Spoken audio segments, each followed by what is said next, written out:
up, YouTube? Topaz Jason. I got a pretty good show lined up for you today, man. First, we're gonna jump into the news. Then we're gonna jump into this review for this Ty Dolla. Then we're gonna do an article from downloadpass.com. Before then, listen to a brief instrumental from underground producers, The Stoners Committee.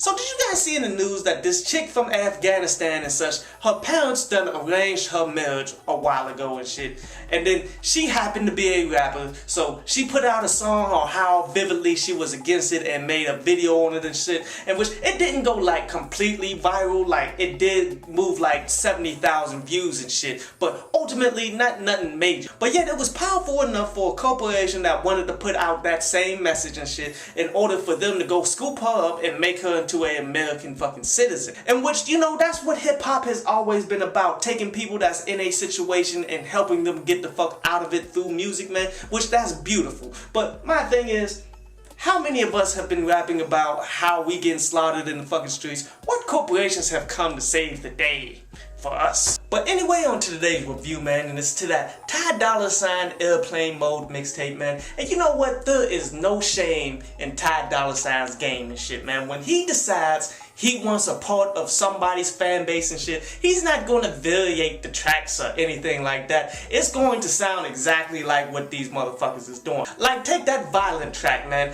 I had to double fucking check to make sure that Metro Beast wasn't on that motherfucker. I had to double check to make sure that Future himself wasn't featured on this motherfucking track, because it sounds exactly like something that Future would fucking do. Same for that One Thing track. And then that Rich Nigga track sounded like some Drake to me, my nigga. But besides these groups of tracks and shit that you can obviously tell who he was inspired by, who he emulated on, and I'm going to get more into that in today's article and shit as well. But besides that, had a bunch of songs that really just fell flat. Like, take that Do Things, man. That joint was just terrible all the way around, from production to concept to overall lyrics to everything about that joint, man. But sadly, there was only one track off of this entire mixtape that I'm like, alright, that was cool, I kind of fucks with that, and it was that All track, man, in which he's giving his experiences since he's been famous and shit, on how all the women is chasing after him and how he be doing them and shit. I mean, it was overall strong production, overall strong song, and it was something that I could get behind. I like that song, but it was the only one, man. Honestly, this project, not very good. Wouldn't even recommend people to download it, man. I give it a 3 out of 10. But anyway, on to today's article, man. And today's article is about following trends, man. Because here's the basic guideline of this shit, man. The people who make the trends are the ones who make the money.